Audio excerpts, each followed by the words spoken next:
May independently exist. Women of adamant, we have to show that women educated to the task can meet man face to face on his own ground and beat him there. Now let us set to work. Where is our lady surgeon? Madam? Here? We shall require your skill to heal the wounds of those that fall.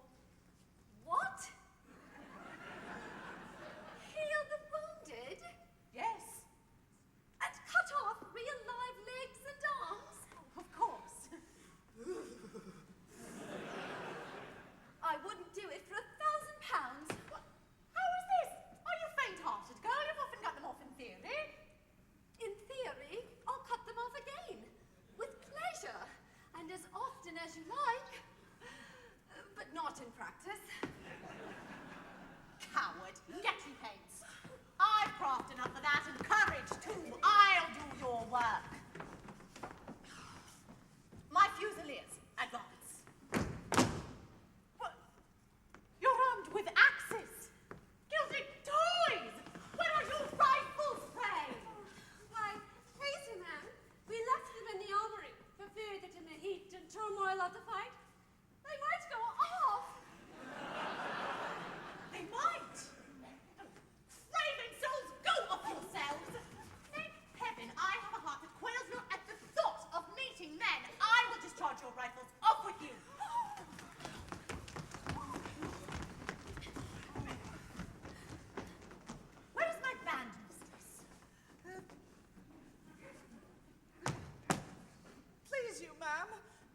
now. But, happily, I can play several instruments at once, and I shall drown the shrieks of those that fall with trumpet music such as soldiers love. Now, how stand we with respect to gunpowder? My lady Psyche, you who superintend our laboratory, are you well prepared to blow these bearded rascals into shreds? Why, madam. Yes. Let us try gentler means. We can dispense with fulminating grains while we have eyes with which to flash our rage. We can dispense with villainous saltpeter while we have tongues with which to blow them up. We can dispense, in short, with all the arts that brutalize the practical polemist. I never met a more dispensing chemist. Away! Away!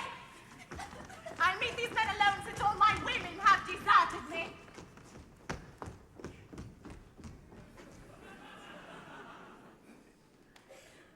So fail my cherished plans. So fails my faith. And with it, hope.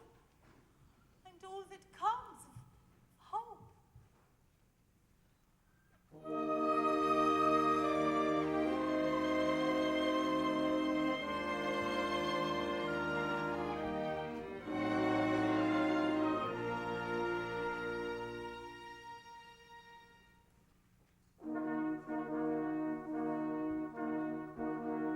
I built upon a rock, whatever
Admit them. Infamous! One's brothers, ma'am, are men!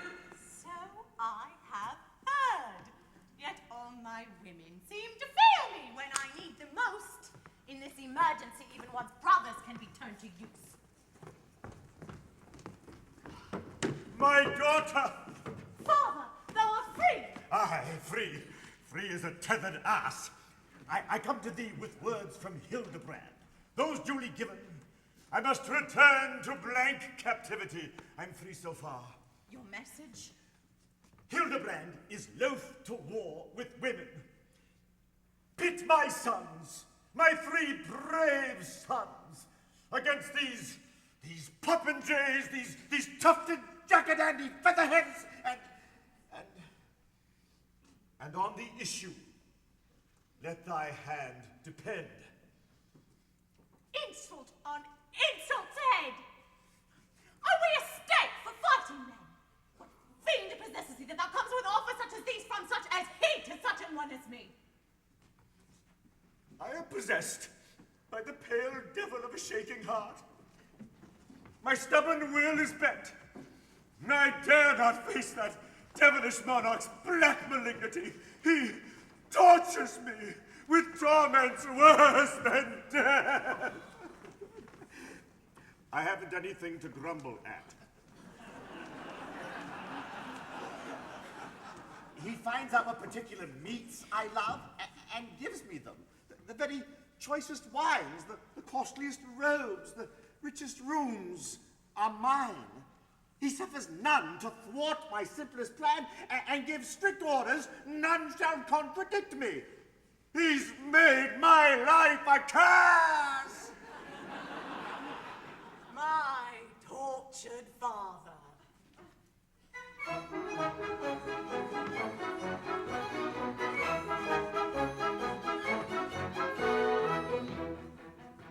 Whene'er I spoke sarcastic joke, replete with malice spiteful, this people my politely smiled and voted me delightful. Now when the white sits up all night, ill-natured jokes devising, and all his wiles are met with smiles, it's hard, there's no disguising. Oh, don't the days seem lank and long when all goes right and nothing goes wrong? And isn't your life extremely flat with nothing whatever to grumble at? Oh, isn't your life extremely flat with nothing whatever to grumble at?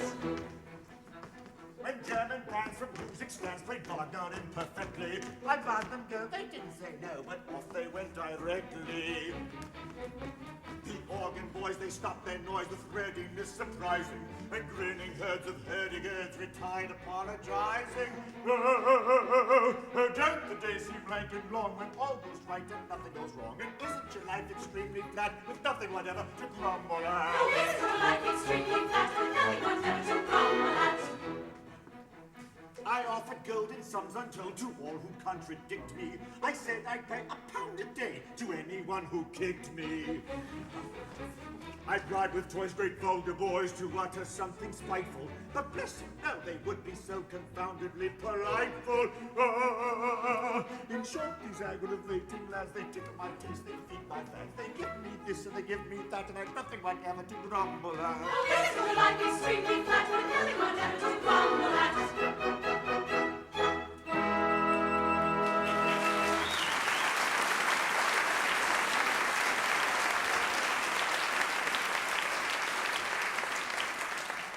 My poor old father. How he must have suffered. Well, well. I yield. She yields. I'm saved. I'm saved. Open the gate to admit these warriors. Then get you all within the castle walls.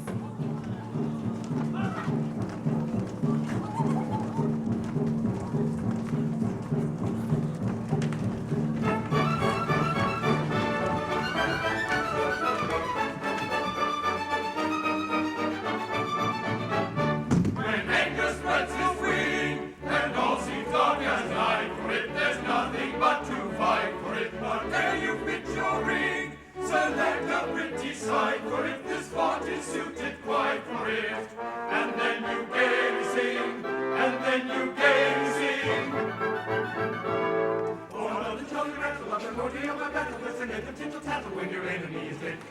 a mollycoddle, there's a crack upon his bottle, and he's only fit to swaddle in a downy featherhead. Oh, let's a kind of thing, so let us say both men, and sons in Mary, for mine's a kind of thing, to look upon, so let us sing along with the King, and his son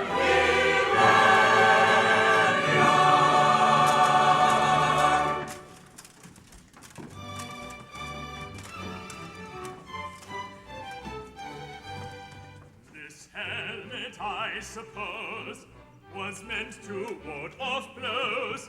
It's very hot and weighs a lot, as many a guardsman knows, as many a guardsman knows, as many a guardsman knows, as many a guardsman knows. So off that helmet goes.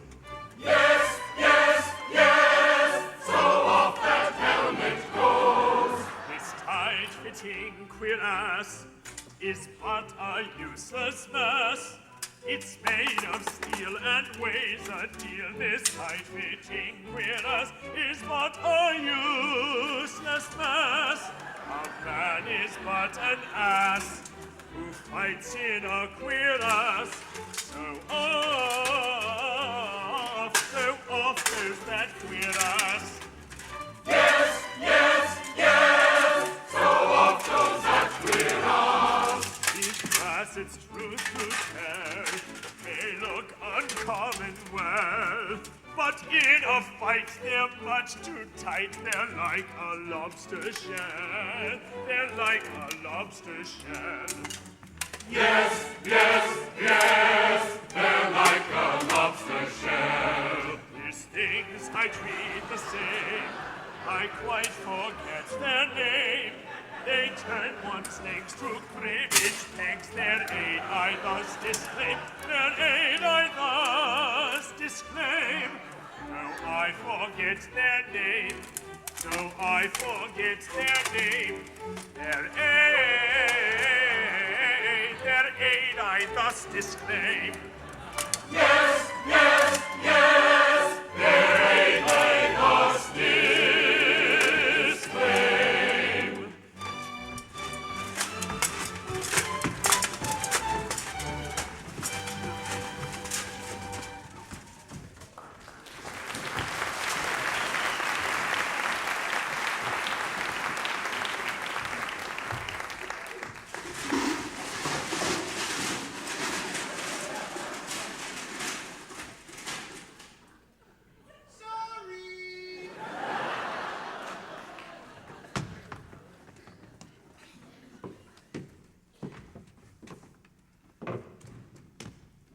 Hilarion? Cyril? Florian? Dressed as women? This indeed Hilarion. Yes, it is. Oh, you look handsome in your women's clothes. Stick to them. Men's attire becomes you not. And you, young ladies, would you please to pray King Hildebrand to set me free again? Hang on his neck and gaze into his eyes. He never could resist a pretty face. You dog, you'll find though I wear woman's garb, my sword is long and sharp. Hush, pretty one. Here's a virago, here's a termagant. If length and sharpness count for anything, you'll want no sword while you can wag your tongue. What need to waste your words on such as he? He's old and crippled. Ah, but I've 3 sons. Fine fellows, young, muscular, and brave. They're well worth talking to. Come, what do you say? Aye, pretty ones, engage yourselves with us. If 3 rude warriors affright you not. Old as you are, I'd wring your shriveled neck if you were not the Princess Ida's father. If I were not the Princess Ida's father, and so had not her brothers for my sons, no doubt you'd wring my neck. In safety, too. Come, Hilarion. Begin, begin. Give them no quarter. They will give you none. You've this advantage over warriors who kill their country's enemies for pay. You know what you're fighting for. Look there!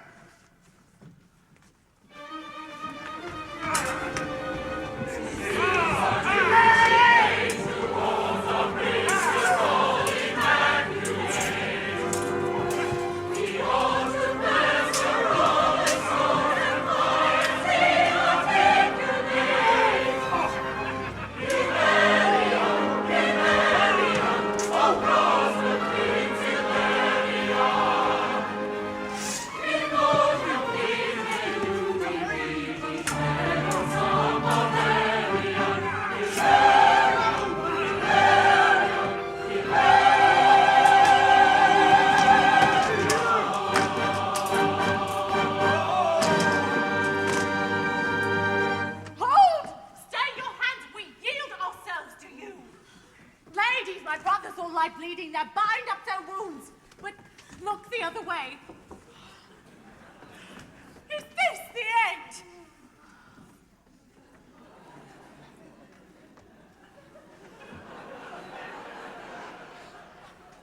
How say you, Lady Blanche? Can I with dignity my post resign, and if I do, will you then take my place? Oh, to answer this, it's meet that we consult the great potential mysteries. I mean, the 5 subjunctive possibilities. The may, the might, the could, the would, the should. Can you resign? The prince may claim you. If he might, you could.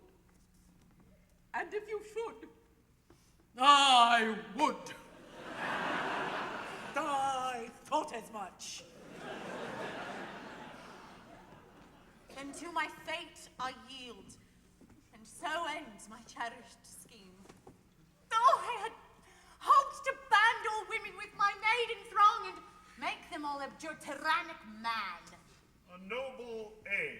You ridicule it now, but if I carried out this glorious scheme, at my exalted name posterity would bow in gratitude. But pray reflect. If you enlist all women in your cause and make them all abjure tyrannic man, the obvious question then arises, how is this posterity to be provided? I never thought of that. My Lady Blanche, how do you solve the riddle? Oh, don't ask me. Abstract philosophy won't answer it. Take him. He is your shall. Give in to fate. And you desert me? I alone am staunch. Madam, you put your trust in woman. Try man. Give him one chance, it's only fair. Besides, women are far too precious, too divine to try and prove in theories upon. Experiment, the proverb says, are made on humble subjects. Try our grosser clay, and mold it as you will. Remember too, dear madam, if at any time you feel a-weary of the prince, you can return to Castle Adamant and rule your girls as heretofore, you know. Oh! And shall I find the Lady Psyche here? If Cyril man does not behave himself, I think you will. Lady Melissa, shall I find you here? Madam, however Florian turns out, unhesitatingly I answer, no. Consider this, my love. If your mamma had looked on matters from your point of view, how I wish she had. Why, where would you have been? There's an unbounded field of speculation on which I could speculate for hours. No doubt!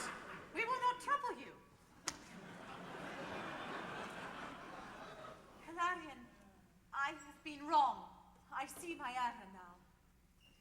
Take me, Hilarion, we will walk the world, yoked in all exercise of noble end. And so through those dark gates, across the wild that no man knows. Indeed, I love thee. Come.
would grow fast.